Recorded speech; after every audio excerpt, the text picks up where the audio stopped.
Mes parents m'ont humilié dans un restaurant chic, nous avons oublié ta commande. Mange juste une salade. J'ai souri et attendu. À l'honnêteté. Je me suis levé. Félicitations, Didier. Mais est-ce que Nathalie sait que tu as payé ta maîtresse avec l'argent de papa? J'ai fait glisser les photos sur la table. Il a hurlé. Ma famille m'a invité à un dîner de Noël haut de gamme uniquement pour m'humilier en oubliant ma commande. Ils se sont moqués de mon poids, pensant que j'allais l'encaisser comme toujours. Au lieu de cela, j'ai attendu qu'on porte un toast à l'honnêteté, puis j'ai révélé la liaison du fiancé de ma sœur, détruisant instantanément leur soirée parfaite. C'est ici que l'histoire commence vraiment, et vous ne voudrez pas manquer ce qui va suivre. Assurez-vous d'être abonné pour la voir jusqu'à la fin. Nous sommes toujours curieux. D'où dans le monde nous regardez-vous tous aujourd'hui? Dites-le nous dans les commentaires. Les frissons ne s'arrêtaient pas. Ce n'était pas seulement la fièvre, cependant. Le thermomètre sur ma table de nuit affichait un obstiné 38,5 degrés Celsius. C'était l'épuisement pur qui s'était installé jusqu'à la moelle de mes os. J'en étais à mon 3e jour d'une grave bronchite, du genre qui donne l'impression d'inhaler du verre pilé à chaque respiration. Mon petit appartement était sombre, à l'exception de la lueur bleue et clinique de ma configuration à double écran. En tant que comptable judiciaire, je n'avais pas de jour de maladie. La fraude ne dormait pas. Et apparemment, moi non plus. Mais ce soir-là, je ne traquais pas des fonds détournés pour un client d'entreprise. Je rendais un service. Un service qui avait été exigé, et non demandé. Mon téléphone a vibré sur le bureau, vibrant contre le bois. C'était ma mère. J'ai fixé l'écran, les yeux me brûlant. Je savais exactement ce qu'elle voulait. Elle n'appellerait pas pour savoir si ma fièvre était tombée ou si j'avais besoin de courses. Elle appellerait pour s'assurer que j'étais toujours dans les temps pour l'audit du mariage. Ma sœur cadette, Nathalie, allait se marier avec Didier. Didier, le garçon en or. Didier, l'entrepreneur. Mes parents étaient aux anges. Enfin, une de leurs filles faisait un bon mariage. Pour s'assurer que Nathalie commençait ce mariage du bon pied, mon père m'avait intimidé pour que j'examine les registres commerciaux de Didier et leur budget de mariage commun. « Tu es doué avec les chiffres, Aline », avait-il grogné dimanche dernier. « Assure-toi qu'il ne dépense pas trop en fleurs. Utilise ton œil de lynx pour quelque chose d'utile, pour une fois. » J'ai toussé, un son profond et rauque qui m'a déchiré la poitrine, et j'ai attrapé la souris. J'ai ignoré le téléphone. Je voulais juste terminer cette vérification, envoyer le courriel et m'effondrer pour 12 heures. J'ai ouvert le dossier que Didier avait partagé avec moi. C'était désordonné, des reçus scannés de travers, des relevés bancaires mélangés à des factures de traiteurs. Typique d'un propriétaire de petite entreprise qui pensait que les détails étaient indignes de lui. J'ai commencé à classer les dépenses, mes doigts bougeant en pilote automatique. Fleuriste, lieu de réception, acompte, location de smoking. Puis je l'ai vu. C'était une petite transaction enfouie dans le sous-dossier, dépenses commerciales diverses, de son relevé de carte de crédit, un prélèvement récurrent de 180 € étiqueté simplement « G Consulting ». Cela paraissait anodin, voire ennuyeux, mais dans mon domaine, l'anodin est un signal d'alarme. J'ai vérifié la date. Le premier prélèvement était apparu il y a 6 mois. Le plus récent datait d'hier. J'ai cliqué sur les détails de la transaction. Le code marchand ne correspondait pas à une société de conseil. Il correspondait à une boutique de fleurs et services de cadeaux, spécialisée dans les livraisons de luxe le jour même. Pourquoi étiquetterait-il un service de cadeaux comme du conseil? Ma curiosité, affûtée par des années à démasquer les menteurs et les mensonges, a pris le dessus sur ma maladie. J'ai fait une recherche rapide sur l'identifiant du marchand. Il renvoyait à une application spécifique utilisée pour les cadeaux discrets. J'avais déjà vu cela dans des affaires de divorce. C'était un moyen d'envoyer des cadeaux sans que le nom du destinataire n'apparaisse sur la facture principale. Je n'aurais pas dû creuser plus loin. J'aurais dû fermer l'ordinateur portable, mais je ne pouvais pas. Je me suis connecté au disque partagé dans le nuage auquel Didier m'avait négligemment donné un accès administrateur complet. Il ne réalisait probablement même pas qu'en me donnant accès au dossier du budget, il me donnait accès aux sauvegardes de ses appareils synchronisés s'il n'avait pas partitionné le disque correctement. Et Didier n'était pas doué en technologie. Là, dans un dossier intitulé « Sauvegarde-reçu », se trouvaient les captures d'écran. Il ne gardait pas les reçus pour les impôts, il gardait des captures d'écran de messages de remerciement. Le bracelet est magnifique, D. Ça me fait presque sentir coupable pour Nathalie. Presque. L'expéditrice était listée comme « Geneviève ». Mon cœur battait contre mes côtes plus fort qu'il ne l'avait fait à cause de la fièvre. Geneviève. Je connaissais une Geneviève. La demoiselle d'honneur de Nathalie s'appelait Geneviève. Mon ancienne colocataire d'université s'appelait Geneviève. J'ai cliqué sur l'image suivante. C'était une photo, un égoportrait de Didier et d'une femme, leurs visages pressés l'un contre l'autre, souriant. L'arrière-plan était l'intérieur de sa voiture, la même voiture qu'il avait conduite chez mes parents la semaine dernière.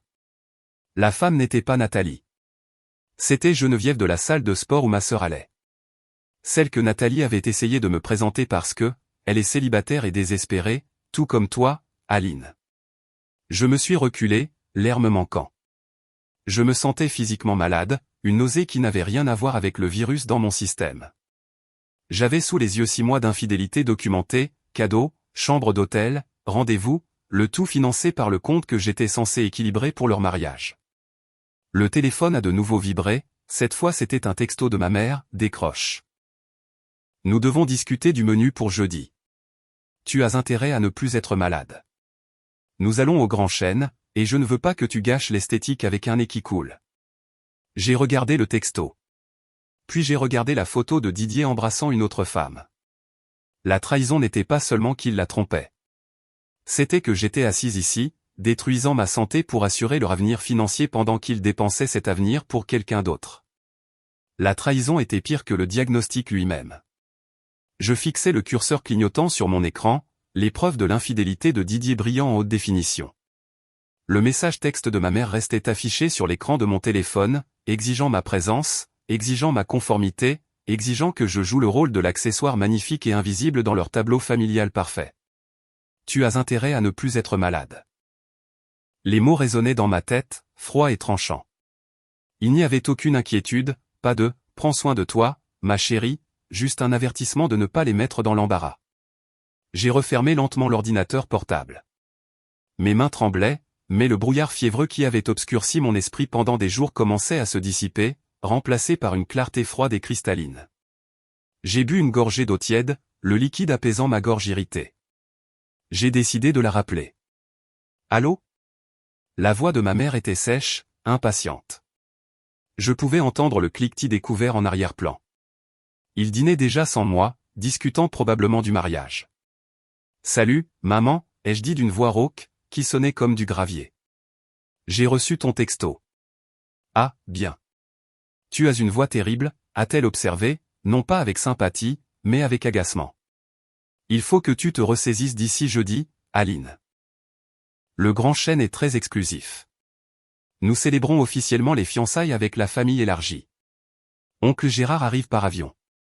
Tu ne peux pas te présenter avec une tête de zombie. J'ai une bronchite, maman. Le docteur a dit que je devais me reposer.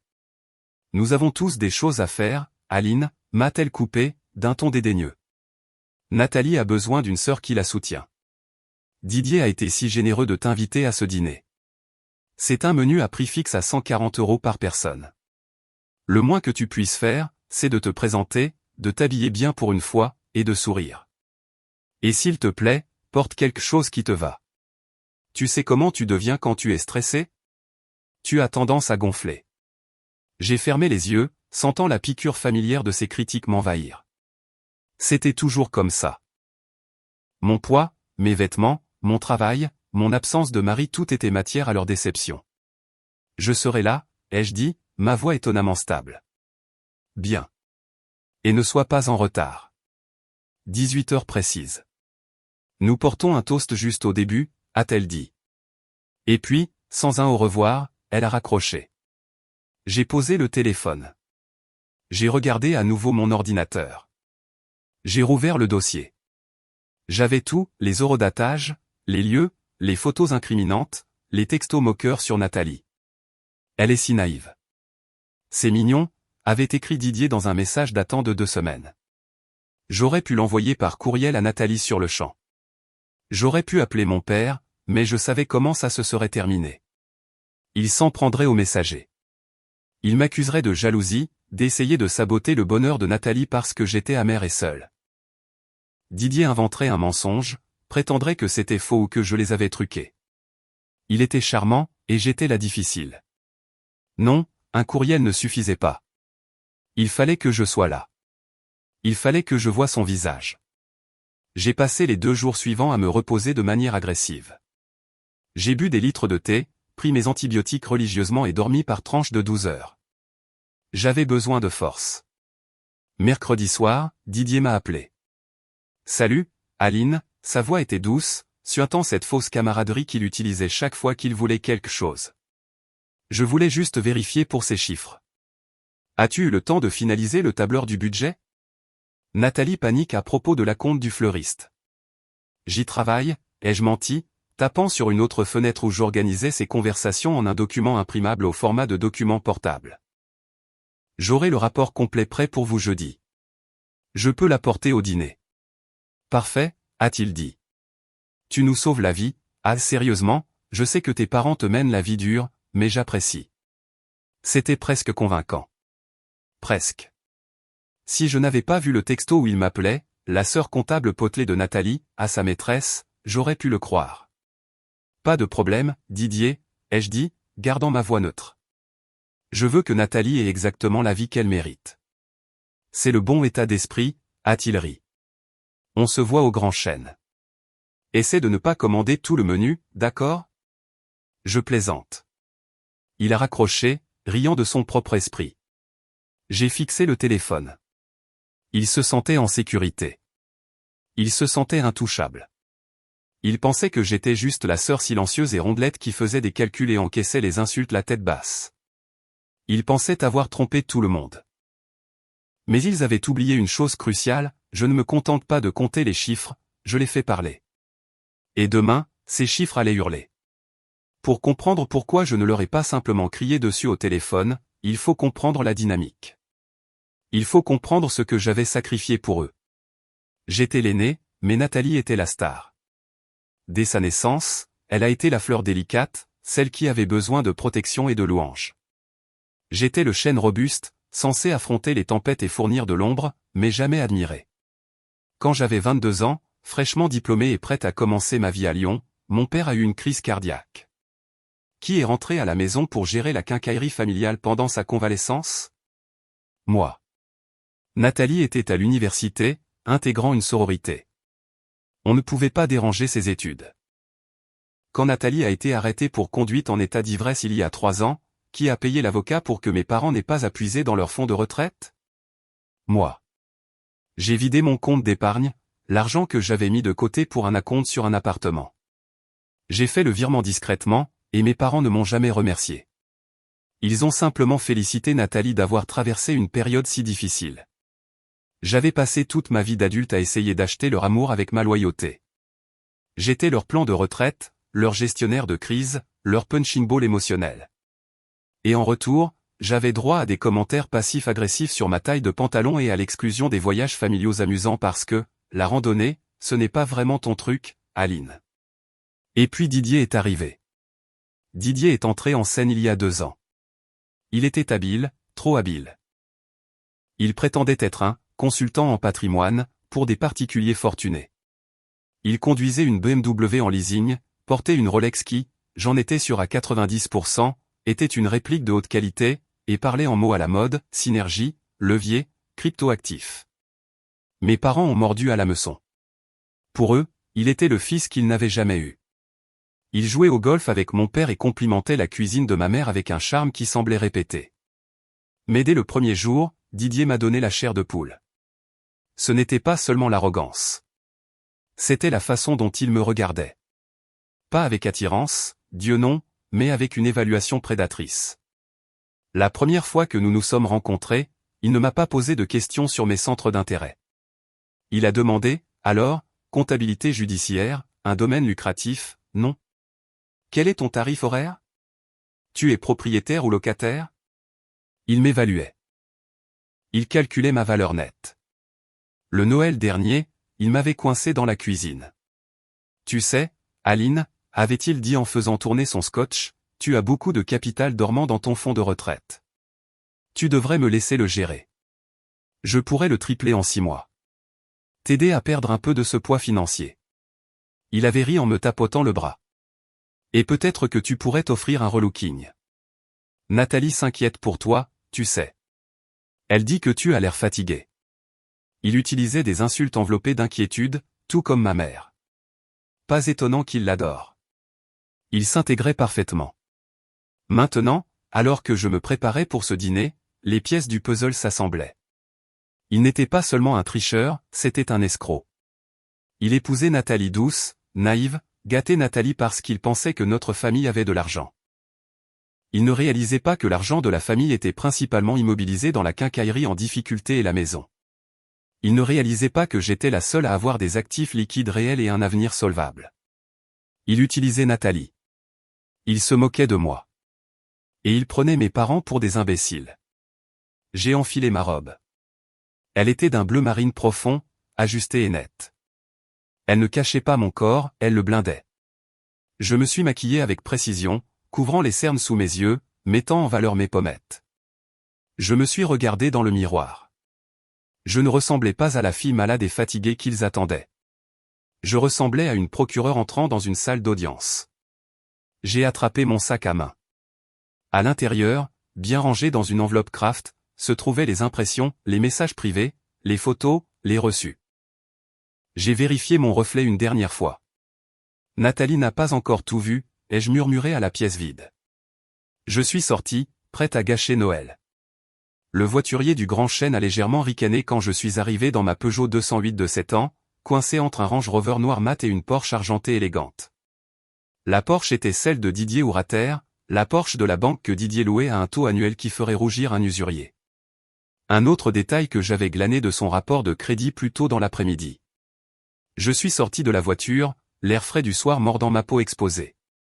J'ai resserré mon trench coat, serrant mon sac à main contre mon flanc. Je pouvais sentir le contour rectangulaire de l'enveloppe Kraft à l'intérieur. Elle semblait lourde, comme une arme chargée. À l'intérieur, le restaurant était une cathédrale de prétention. Des lustres en cristal pendaient du plafond comme des larmes gelées, et l'air sentait la truffe et l'argent ancien. Ma famille était déjà assise à une grande table ronde au centre de la salle, une place de choix probablement obtenue en mentionnant le nom de Didier. Je me suis arrêté près du pupitre de l'hôtesse, prenant un moment pour les observer de loin.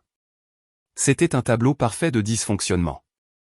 Ma mère s'occupait des cheveux de Nathalie, l'épinglant comme un caniche de concours. Mon père riait trop fort à quelque chose que Didier disait, désespéré de faire partie du club des garçons. Et Didier vérifiait son téléphone sous la table, son pouce défilant rapidement, un petit sourire privé jouant sur ses lèvres. Il n'envoyait pas de texto à Nathalie, qui était assise juste à côté de lui. J'ai sorti mon propre téléphone. J'avais mis en place un système d'alerte simple plus tôt. Chaque fois que Didier publiait sur les réseaux sociaux ou était identifié, je recevais une notification. Mais j'avais aussi fait quelque chose d'un peu plus invasif. En utilisant un agrégateur de données publiques et ses habitudes prévisibles en matière de nom d'utilisateur, j'avais localisé son profil actif sur un forum de style de vie de luxe où les utilisateurs se vantaient de leur conquête. J'ai rafraîchi la page. Un nouveau message de l'utilisateur Le Roi Didier 88, publié il y a 3 minutes, dîner avec les beaux-parents. Ennui mortel. Hâte de déballer mon vrai dessert plus tard. J'ai senti une pointe d'adrénaline froide. Il se moquait de nous en temps réel. Il était assis à 1,50 m de la femme qu'il allait épouser, entouré de la famille qui l'escroquait, et se plaignait à des inconnus sur Internet. Je me suis dirigé vers la table. « Aline, tu es là » a crié ma mère, sa voix montant d'une octave pour s'assurer que les tables voisines savaient qu'elle était une matriarche accueillante. Elle a scanné ma tenue, ses yeux se plissant légèrement devant mes talons raisonnables. « Et tu es à l'heure. Les miracles existent. »« Salut, maman. »« Papa » leur ai-je fait un signe de tête, ignorant la pique. Je me suis tourné vers Nathalie. Elle était magnifique, rayonnante de cet éclat particulier qui vient du fait d'être le centre de l'attention. Mais il y avait une fragilité dans son sourire.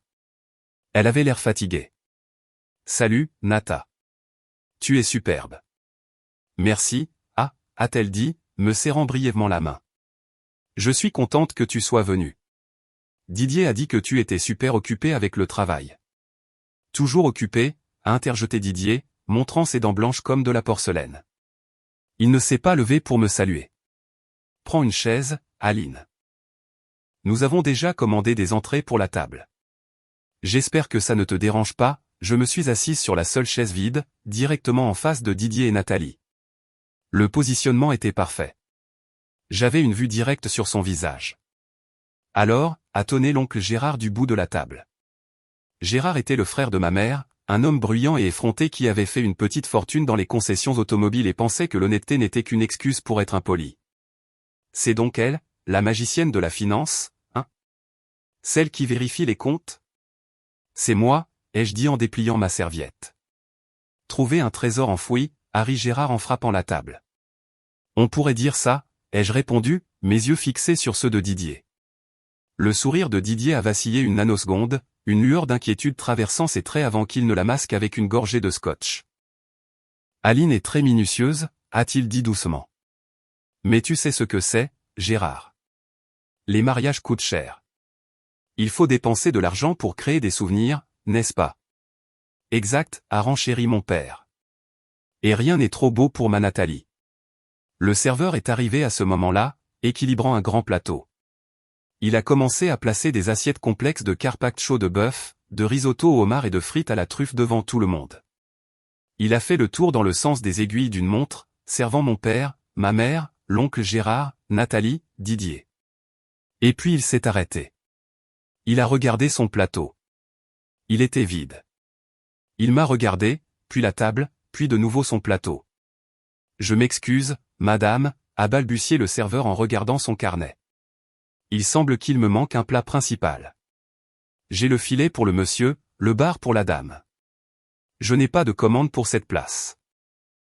Le silence s'est fait à table. Oh, quelle idiote, a haleté ma mère, couvrant sa bouche d'une main étincelante de bague. Didier, n'as-tu pas passé la commande d'Aline quand tu as appelé à l'avance? Tu avais dit que tu t'occupais de la précommande pour gagner du temps. Tous les yeux se sont tournés vers Didier. Il n'avait pas l'air embarrassé, il avait l'air amusé.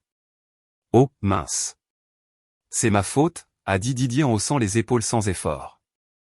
J'ai dû complètement oublier. J'étais tellement concentré sur les restrictions alimentaires de Nathalie. Je suppose que j'ai juste oublié que tu venais, vu que tu étais malade et tout. Il a fait une pause, laissant l'humiliation planer dans l'air un peu trop longtemps. Puis il a souri. Mais bon, c'est peut-être un mal pour un bien. Tu te plaignais de te sentir ballonné au téléphone. Peut-être que tu n'as pas besoin de calories de toute façon. Prends une salade. C'est mieux pour la convalescence. Quelques rires ont parcouru la table. Mon père a souri en coin. L'oncle Gérard a éclaté de rire. Il n'a pas tort. Mange léger, Aline. La saison du maillot de bain approche. Ma mère a agité la main d'un air dédaigneux. Commande juste une salade d'accompagnement, Aline. Ne fais pas de scène. On peut partager quelques frites si tu es désespéré. Je suis restée assise là, figée. La chaleur est montée à mes joues, non pas de honte, mais d'une rage si pure qu'elle semblait pouvoir faire fondre l'argenterie. Il ne se contentait pas de m'exclure, il m'effaçait. Il me disait, publiquement, que ma subsistance, ma présence, mon existence même n'était qu'une arrière-pensée. J'ai regardé Nathalie.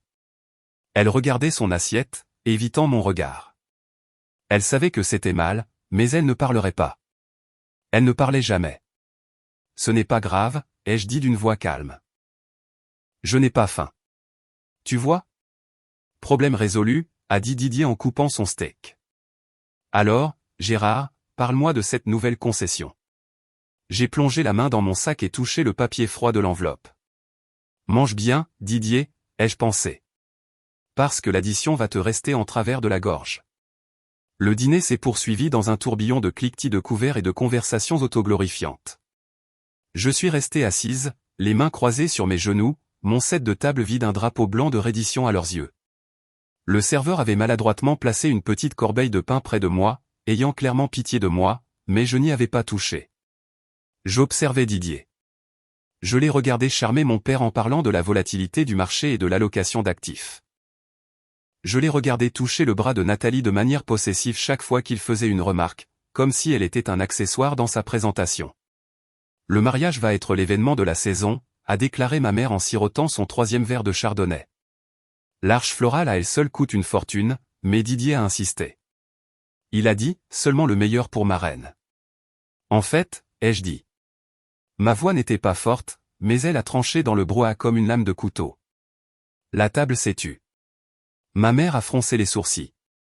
Aline, s'il te plaît, n'interromps pas, je regardais juste le budget des fleurs, ai-je continué, gardant un ton conversationnel, presque ennuyé. C'est intéressant que vous mentionniez l'arche, parce que j'ai remarqué une anomalie dans la liste des fournisseurs. Didier a arrêté de mâcher. Il m'a regardé, les yeux plissés. Quelle anomalie? Eh bien, ai-je dit en me penchant légèrement en avant, le fleuriste listé dans le budget, Pétales et Vœux, nous a fait un devis de 4 500 €, mais j'ai vu plusieurs paiements sortant de 180 et 270 € à un code marchand différent, Luxe Fleur Express. Un service de livraison le jour même. Très haut de gamme. J'ai regardé Nathalie. As-tu reçu des fleurs surprises récemment, Nata? Genre, peut-être toutes les 2 semaines depuis 6 mois. Nathalie avait l'air confuse. Non. Didier m'apporte des roses parfois, mais juste du supermarché. Il dit qu'il aime les choisir lui-même. D'accord, ai-je dit en retournant mon regard vers Didier. Alors, Didier, si les fleurs du mariage sont prépayées au fournisseur et que Nathalie ne reçoit pas ces livraisons coûteuses, qui les reçoit? L'atmosphère à table a changé. Ce n'était pas encore l'explosion. C'était le sifflement d'une mèche qui s'allume. Didier s'est essuyé la bouche avec sa serviette, ses mouvements lents et délibérés. Il a ri, mais c'était un son sec et creux. Mon Dieu, tu es vraiment une comptable, n'est-ce pas? Nous ennuyer avec des lignes budgétaires au dîner. Ce n'est pas ennuyeux si c'est du vol, ai-je dit calmement. Aline, a aboyé mon père en frappant la table de sa main. Ça suffit. Tu l'accuses de vol maintenant, juste parce que tu n'as pas eu de steak? Je ne l'accuse pas de vol, papa, ai-je dit. Je pose une question. Où va l'argent? Parce que d'après les comptes que j'ai examinés, ceux que tu m'as demandé d'examiner, il manque environ 13 500 € au fond du mariage, et ça n'est pas allé aux fleurs.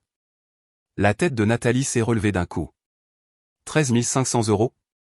Didier, tu avais dit que nous étions en dessous du budget. Nous le sommes, a insisté Didier, son visage devenant légèrement rose. Il s'est tourné vers Nathalie, sa voix baissant à ce registre manipulateur et apaisant. Chérie, écoute-moi. Ta sœur est confuse. Elle lit mal les transferts internes. Ces paiements, ce sont des acomptes pour la lune de miel. Je gardais la surprise. Il m'a regardé avec un regard qui promettait des représailles. Je nous ai réservé une villa privée en Corse. Je la paie par versement pour que ça n'apparaisse pas d'un coup sur le compte principal. Je voulais te faire la surprise au dîner de répétition. Oh, a haleté ma mère en applaudissant. La Corse. Oh, Didier, c'est incroyablement romantique. Nathalie a fondu. La suspicion a disparu de ses yeux, remplacée par l'adoration. Vraiment? Tu as fait ça pour moi. Bien sûr, a dit Didier, prenant sa main et l'embrassant. Je ferai n'importe quoi pour toi. Contrairement à certaines personnes, je ne me soucie pas du coup. Je me soucie de l'expérience. Il m'a lancé un regard triomphant. Désolé de gâcher ton moment de gloire, Aline, mais la prochaine fois, demande avant d'essayer d'auditer ma vie amoureuse. Ma mère m'a fusillé du regard. Tu devrais avoir honte, Aline. Essayer de gâcher une surprise comme ça. La jalousie te va très mal. Ouais, Aline, a renchéri l'oncle Gérard, pointant une fourchette vers moi. Laisse l'homme aimer sa femme. Arrête de compter les centimes et commence à compter tes bénédictions qu'il t'ait même invité. J'ai senti la piqûre familière de la défaite, la manipulation psychologique qui déferlait sur moi. Il était bon. Il était très, très bon. Il avait improvisé un mensonge sur la Corse instantanément. Mais les mensonges ont une masse. Ils ont un poids. Et il venait d'ajouter une autre pierre lourde à la structure qu'il construisait sur du sable mouvant. La Corse, ai-je répété en hochant lentement la tête. Ça a l'air charmant. Quel hôtel? C'est une villa privée, a dit Didier rapidement. Tu ne connaîtrais pas, c'est juste, ai-je dit. J'ai attrapé mon verre d'eau. Je suppose que j'étais juste confuse parce que les codes marchands pour ces paiements correspondaient à un service de livraison local à Paris, et les métadonnées du système de positionnement mondial sur les reçus indiquaient une adresse dans le Marais, pas en mer Méditerranée. Didier s'est figé. La couleur a quitté son visage, pour de bon cette fois. Métadonnées du système de positionnement mondial, a-t-il chuchoté. Comptabilité judiciaire, Didier, ai-je souri, une expression fine et acérée. Je ne regarde pas seulement les chiffres. Je regarde où ils vivent. Le silence cette fois était différent. Ce n'était pas le silence gêné d'une erreur de commande. C'était le silence tendu et vibrant d'un prédateur réalisant que sa proie a des dents. Le Marais, a demandé Nathalie, sa voix tremblant légèrement. Qui connaissons-nous dans le Marais? Personne, a claqué Didier, sa voix trop forte. Elle ment, Nathalie. Elle invente tout. Les métadonnées, s'il te plaît. Elle essaie de paraître intelligente parce qu'elle a honte d'être célibataire et de manger une salade d'accompagnement. Il s'est tourné vers moi, son charme s'évaporant, révélant le tyran en dessous. Tu sais quel est ton problème, Aline? Tu es amère. Tu ne supportes pas que Nathalie soit heureuse. Tu ne supportes pas qu'elle soit réussie, belle, et qu'elle épouse un gars qui gagne vraiment de l'argent. Tu es assise là avec tes petits tableurs à essayer de nous démolir. J'essaie de la protéger, ai-je dit, ma voix stable, bien que mon cœur battait la chamade. La protéger de quoi? De vacances de luxe? Didier s'est levé, jetant sa serviette sur la table. Je n'ai pas à écouter ça. Michel, a-t-il dit à mon père, j'aime ta fille, mais je ne peux pas rester assis ici et me faire manquer de respect par cette bureaucrate coincée que tu appelles ta fille. Aline, mon père s'est levé aussi, son visage violet. Excuse-toi. Maintenant. Non, ai-je dit. Pardon, a sifflé ma mère. J'ai dit, non. Je ne m'excuserai pas d'avoir fait le travail pour lequel vous m'avez engagé. Je me suis levé lentement, leur faisant face à tous. Vous m'avez demandé de regarder les finances. J'ai regardé, et j'ai trouvé que Didier ne dépense pas seulement de l'argent pour des surprises. Il a des dizaines de milliers d'euros de dettes. Ses cartes de crédit sont au maximum. Ce leasing sur la Porsche? Il est en défaut de paiement. Il utilise le fonds du mariage Ton Argent, papa pour payer les minimums de ses dettes de jeu, menteuse, a crié Didier. Il avait l'air fou maintenant, désespéré. Nathalie, ne l'écoute pas. Elle est malade dans sa tête. Elle a pris des pilules pour sa bronchite toute la semaine. Elle est probablement défoncée. J'ai le rapport de crédit juste ici, ai-je dit en attrapant mon sac. Je ne veux pas voir tes faux papiers. Didier s'est légèrement élancé comme pour attraper mon sac, mais l'oncle Gérard s'est levé et l'a bloqué. Non pas pour me protéger, mais pour maintenir l'ordre. Calme-toi, a crié Gérard. Tout le monde, asseyez-vous. Elle ruine mon dîner de fiançailles, a hurlé Didier en pointant un doigt tremblant vers moi. Elle est jalouse. Regardez-la. C'est une épave. Nathalie pleurait maintenant, des larmes silencieuses coulant sur son visage. Aline, s'il te plaît, arrête. Juste arrête. Si Didier dit que c'est pour la lune de miel, je le crois. S'il te plaît, ne gâche pas ça. Sa supplique m'a brisé le cœur. Elle était si conditionnée à maintenir la paix, si terrifiée de faire des vagues qu'elle choisirait un mensonge confortable plutôt qu'une vérité douloureuse. Nathalie, ai-je dit doucement, je ne fais pas ça pour te faire du mal. Je fais ça parce que je t'aime. Si tu l'aimais, tu te tairais, a crié ma mère. Sors, Aline. Pars. Tu n'es pas la bienvenue à cette table. Je ne pars pas, ai-je dit. Pas avant d'avoir terminé mon rapport. J'appelle la sécurité, a dit Didier en sortant son téléphone. Je vais te faire jeter dehors. Vas-y, les jeux défiés. Appelle-les. Demande-leur de vérifier les images de sécurité du parking de jeudi dernier. La nuit où tu as dit à Nathalie que tu travaillais tard.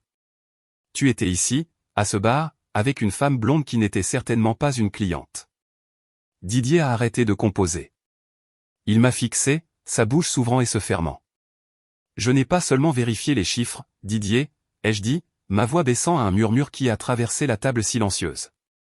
J'ai vérifié la chronologie. L'atmosphère était électrique. Les autres tables nous regardaient maintenant. Les serveurs planaient nerveusement. Tu es folle, a marmonné Didier, mais le combat s'épuisait en lui. Il ressemblait à un rat pris au piège cherchant un égout. Peut-être, ai-je dit. Ou peut-être que je suis juste la seule personne à cette table qui fait vraiment attention. L'oncle Gérard, sentant l'implosion de la soirée et essayant peut-être de sauver la célébration pour laquelle il avait pris l'avion, a tapé bruyamment sa cuillère contre sa coupe de champagne. Tling, tling, tling. Très bien, très bien. A beuglé Gérard, forçant un sourire jovial qui ressemblait plus à une grimace. Assez de chamaillerie. Nous sommes une famille, bon sang. Les familles se disputent, mais elles pardonnent. Nous sommes ici pour célébrer Nathalie et Didier. Buvons quelques verres et faisons passer ce goût amer. Il a levé son verre bien haut. Au couple heureux, et à l'honnêteté familiale. Parce que même quand c'est moche, on reste soudés. À l'honnêteté. Mes parents ont levé leur verre, désespérés de saisir cette bouée de sauvetage. À l'honnêteté, ont-ils répété en me fusillant du regard pour que je me joigne à eux. Nathalie a hésité, puis a lentement levé son verre, sa main tremblante. Didier a poussé un soupir, se reprenant. Il m'a souri en coin, pensant avoir survécu. Il a levé son verre. À l'honnêteté. Je les ai regardés. J'ai vu leur soulagement, leur volonté de tout balayer sous le tapis juste pour sauver les apparences. J'ai pris mon verre d'eau. Je me suis redressé. À l'honnêteté, ai-je répété. Je me suis tourné complètement vers Didier. Je l'ai regardé droit dans les yeux. Félicitations pour les fiançailles, Didier, ai-je dit, ma voix claire et se projetant jusqu'au fond de la salle. Oh, et Nathalie n'a pas encore tout vu. Ça te dérange de lui montrer tes messages privés avec Geneviève? Le nom de Geneviève est resté en suspens dans l'air comme une fumée toxique. Ce n'était pas juste un nom. Dans notre cercle, dans la vie de Nathalie, il n'y avait qu'une seule Geneviève qui comptait assez pour justifier une anxiété spécifique. Geneviève était la colocataire de Nathalie à l'université. Geneviève était la demoiselle d'honneur. Geneviève était la femme qui avait aidé Nathalie à choisir sa robe de mariée 3 semaines auparavant. Didier s'est figé. Ce n'était pas une façon de parler. Il est devenu complètement, statufiément rigide. Son verre était à mi-chemin de sa bouche, incliné pour un toast qui n'aurait jamais lieu, et ses yeux, auparavant pleins d'un feu arrogant, sont devenus morts et plats. Nathalie a tourné la tête lentement. Le mouvement était mécanique, comme une poupée aux engrenages rouillés. Elle a regardé Didier, puis moi. Sa voix était à peine un murmure, mais dans le silence de cathédrale du restaurant, elle a résonné comme un cri. Geneviève, a-t-elle demandé. Ma Geneviève? Ma demoiselle d'honneur? Non, a hurlé Didier, le verre s'écrasant finalement sur la table, éclaboussant le champagne sur le lin blanc. Non, bien sûr que non. Aline est folle. Elle parle d'une cliente, une consultante nommée Geneviève. Je te l'ai dit, Nathalie, ne l'écoute pas. Une cliente, ai-je répété, ma voix calme, presque clinique. J'ai plongé la main dans mon sac. Le moment était venu. Je ne me suis pas précipité. Je voulais qu'il ressente chaque seconde de cela. J'ai sorti l'enveloppe Kraft. Elle était épaisse. Est-ce que cette cliente t'envoie habituellement des égo-portraits depuis l'allée de nos parents pendant que Nathalie est à l'intérieur en train d'essayer des voiles? J'ai ouvert le fermoir. J'ai fait glisser la première feuille de papier sur la table. Elle a tournoyé lentement sur le tissu lisse et s'est arrêtée juste devant Nathalie. C'était une capture d'écran imprimée, en haute résolution. Elle montrait un fil de discussion. Contact, Gênes, salle de sport, date, 14 octobre message, elle essaie la robe de bal. C'est ridicule, on dirait une meringue. Mon Dieu, j'ai hâte que ce soit fini et qu'on puisse faire ce voyage. Mets le vol sur la carte de l'entreprise, mon vieux. Nathalie a fixé le papier. Ses mains tremblaient si violemment qu'elle ne pouvait pas le ramasser. Elle s'est juste penchée, lisant les mots, son souffle se coupant dans sa gorge. C'est la photo de profil de Geneviève, a chuchoté Nathalie. Elle a levé les yeux, des larmes remplissant ses yeux. Didier, c'est son numéro. C'est un faux, a rugi Didier en se levant. Elle l'a photoshopé. Aline m'a toujours détesté. Elle essaie de me piéger. Assieds-toi, Didier, ai-je dit. Je n'ai pas haussé la voix. Je n'en avais pas besoin. Je tenais le jeu de preuve. J'étais la croupière, et je lui distribuais une main perdante, carte par carte. Voici le relevé de carte de crédit, ai-je dit en faisant glisser la feuille suivante vers mon père. Papa, regarde la ligne surlignée. 15 octobre. Air France. 2 billets pour Marrakech. Un pour Didier, un pour Geneviève, enregistré sous un identifiant d'invité. Payé avec le budget floral du mariage. Mon père a attrapé le papier. Il a ajusté ses lunettes, son visage devenant d'un rouge betterave profond et dangereux. Il a parcouru les lignes, ses lèvres bougeant silencieusement tandis qu'il faisait les calculs. Et ici, ai-je dit en faisant glisser une photo vers ma mère. Ça date de jeudi dernier, quand Didier a dit qu'il était à un enterrement de vie de garçon. C'est une photo horodatée de la caméra de sécurité de la bijouterie du centre-ville. Il achète un bracelet de tennis en diamant. Ma mère a regardé la photo. Elle a regardé le bracelet au poignet de la femme blonde que Didier tenait dans l'image granuleuse. C'est le bracelet que Geneviève portait au brunch dimanche, a haleté ma mère. Elle a regardé Didier avec une horreur pure. Elle m'a dit que c'était un héritage de famille. C'est un héritage, en effet, ai-je dit froidement. Acheté avec l'épargne retraite de papa. Didier a regardé autour de la table.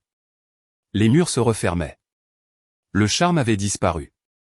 L'arrogance avait disparu. Il ne restait qu'un homme acculé et pathétique. Vous ne comprenez pas, a balbutié Didier en regardant Nathalie. Chérie, s'il te plaît. C'était un moment de faiblesse. C'est elle qui m'a dragué. Elle est folle. J'essayais de rompre. Je le jure. Tu essayais de rompre en l'emmenant à Marrakech, ai-je demandé. Tais-toi, Aline. Didier s'était lancé par-dessus la table, sa main cherchant les papiers. Donne-moi ça. Et l'oncle Gérard s'est levé en un éclair. Il était peut-être un vantard, mais il faisait partie de la famille. Il a attrapé Didier par l'épaule et l'a repoussé sur sa chaise avec une force surprenante. Tu ne la touches pas. Tu t'assois. Nathalie, a plaidé Didier, ignorant Gérard, m'ignorant. Nathalie, regarde-moi. Nous nous marions dans 2 semaines. Les acomptes sont payés. Les invités sont conviés. Tu ne peux pas laisser ta sœur jalouse ruiner notre vie. Nous pouvons surmonter ça. Tous les couples ont des difficultés. Nathalie s'est lentement levée. Elle a ramassé la photo du message texte. Elle l'a relu une fois de plus. Point comme une meringue. Elle a baissé les yeux sur sa bague de fiançailles. Les diamants scintillaient sous la lumière du lustre, un diamant que je savais être de laboratoire, bien qu'il ait facturé à mon père une pierre naturelle. Tu t'es moqué de ma robe, a dit doucement Nathalie. Quoi, a cligné des yeux Didier. Tu m'as trompé. Tu as volé mon père. Mais toi. Toi et ma meilleure amie, vous avez ri de moi. La voix de Nathalie a gagné en force. Elle a levé les yeux, et pour la première fois de sa vie, j'ai vu l'acier dans sa colonne vertébrale. Tu penses que je suis stupide? Tu penses que je ne suis qu'un accessoire? Non, bébé, non, ne m'appelle pas bébé, a-t-elle claqué. Elle a retiré la bague de son doigt. Elle est sortie avec difficulté, laissant une marque rouge sur sa peau. Je suis peut-être naïve, Didier, a dit Nathalie, sa voix tremblant de rage. Je suis peut-être gâtée, mais je sais quand on me vend un mensonge. Elle ne lui a pas tendu la bague. Elle l'a laissé tomber dans son verre de champagne à moitié plein. Elle a fait un petit plinc qui a semblé plus fort qu'un coup de feu. Sors d'ici, a dit Nathalie. Nathalie, tu fais une erreur, j'ai dit, sors d'ici, a-t-elle hurlé, un son primal qui a réduit au silence tout le restaurant. Et Didier, ai-je ajouté, ma voix tranchant dans la tension, vérifie tes courriels. Je viens de transférer ce dossier entier à l'avocat de papa et à la police. Le détournement de fonds de plus de 9 000 € est un crime dans cet état. Les yeux de Didier se sont écarquillés. Il a regardé mon père, qui était debout maintenant, les poings serrés. Il a regardé l'oncle Gérard, qui faisait craquer ses doigts. Il a regardé le serveur, qui observait avec de grands yeux, tenant l'addition. Didier n'a pas dit un mot de plus. Il a attrapé sa veste. Il n'a pas attendu le voiturier. Il s'est retourné et a pratiquement couru vers la sortie, ses pas résonnant sur le sol en marbre.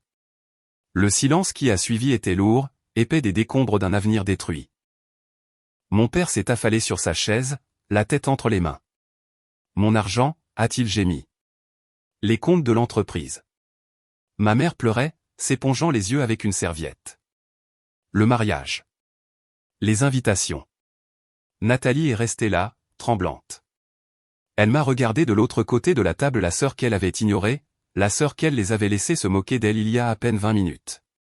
Aline, a-t-elle chuchoté. Je sais, ai-je dit. Je suis désolée. Non, a dit Nathalie. Elle s'est essuyé le visage, étalant son mascara. Elle a regardé le siège vide où Didier avait été. Puis elle a regardé le menu. Elle l'a pris.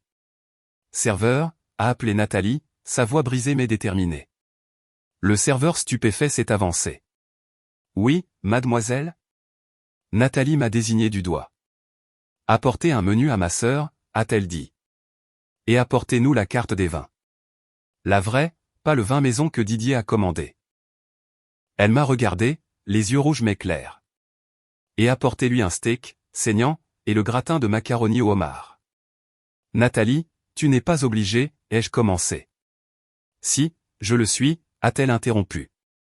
Elle a tendu la main par-dessus la table et a pris la mienne. Sa poigne était ferme. Tu viens de me sauver la vie, ah. Tu manges. Nous mangeons tous. Les retombées ont été rapides, brutales et profondément satisfaisantes. Didier n'est pas allé loin.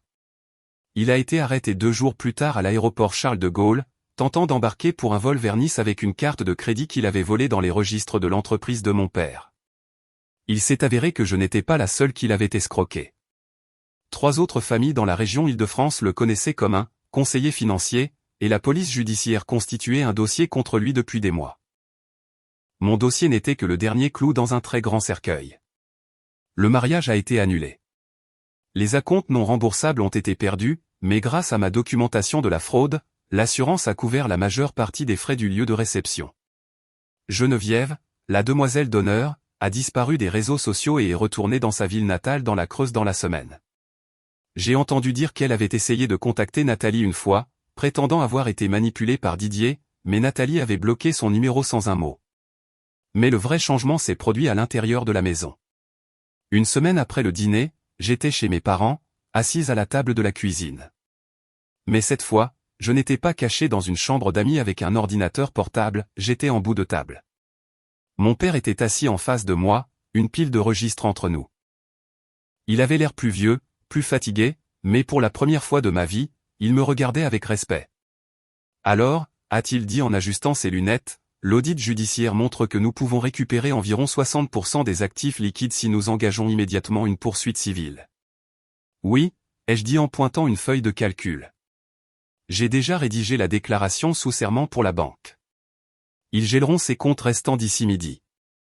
Tu ne récupéreras pas tout, papa. Les voyages, les hôtels, c'est perdu. Mais la quincaillerie est en sécurité. Mon père a hoché la tête lentement. Il a fermé le dossier. Il a pris une profonde inspiration. Aline, a-t-il dit. Sa voix était bourrue, mal à l'aise. L'émotion n'était pas son fort. Nous. Il s'est arrêté. Il a regardé ma mère, qui préparait du café, le dos tourné. Elle avait été inhabituellement silencieuse toute la semaine. Nous t'avons maltraité, a finalement dit mon père. Au dîner, et avant. Oui, ai-je dit. Vous l'avez fait. Je pensais, a-t-il soupiré. Je pensais que tu étais jalouse. Je pensais que tu étais juste difficile. Je n'ai pas vu que tu étais la seule à veiller sur nous. Je ne suis pas difficile, papa, ai-je dit doucement. Je suis juste détaillé. Et je n'aime pas les menteurs. Ma mère s'est retournée. Elle a posé une tasse de café devant moi. Il était noir, exactement comme je l'aimais, pas le latte sucré qu'elle essayait habituellement de me faire boire. Je suis désolée, Aline, a-t-elle dit. Sa voix était faible. J'étais tellement obsédé par le mariage, par son image. J'ai oublié de regarder l'homme. J'ai oublié de regarder mes filles. Elle a tendu la main et a touché mon épaule. Tu étais magnifique ce soir-là, même dans ce trench coat. C'était une excuse maladroite. Elle n'effaçait pas des années de commentaires sur mon poids ou mon travail. Mais c'était un début. Nathalie est entrée à ce moment-là. Elle portait un pantalon de survêtement et avait les cheveux en chignon désordonnés, sans maquillage. Elle avait l'air épuisée, mais elle avait aussi l'air libre. Elle portait 2 assiettes de restes de bûches de Noël, le vrai dîner de Noël que nous avions finalement mangé, juste nous 4, dans une atmosphère calme, sombre, mais honnête. On parle de chiffres, a demandé Nathalie en glissant une assiette devant moi. Parce que je ne veux pas les entendre. Je veux juste savoir s'il va en prison. Il va en prison, les jeux assurés en prenant une bouchée de gâteau. Pour longtemps. Nathalie s'est assise à côté de moi. Elle a posé sa tête sur mon épaule. Je suis désolé de ne pas t'avoir commandé à manger, a-t-elle chuchoté. C'était le pire. Je les ai laissés te traiter comme si tu n'existais pas, ce n'est pas grave, ai-je dit en penchant ma tête contre la sienne. Je suis rassasié maintenant. Et je l'étais. Je n'étais pas seulement rassasié de gâteaux. J'étais rempli d'une paix étrange et tranquille. J'avais traversé le feu, réduit les mensonges en cendres et sorti ma famille des décombres. Je n'étais pas l'enfant en or. Je ne serais jamais celle dont il se vanterait au fait pour être pétillante ou charmante. J'étais la comptable. J'étais celle qui vérifiait les reçus. J'étais celle qui voyait la vérité. Et pour la première fois, il le savait. J'ai pris une autre bouchée de gâteau. Elle était sucrée. Elle avait le goût de la victoire. Alors, ai-je dit en ouvrant un nouvel onglet sur mon ordinateur portable, puisque nous ne payons plus pour un mariage, qui veut voir le budget que j'ai projeté pour un voyage en famille? Un vrai. Quelque part où l'on peut faire de la randonnée. Ma mère a grogné. Nathalie a ri. Mon père a réellement souri. Montre-nous les chiffres, a dit mon père. J'ai tourné l'écran, et nous avons commencé à planifier.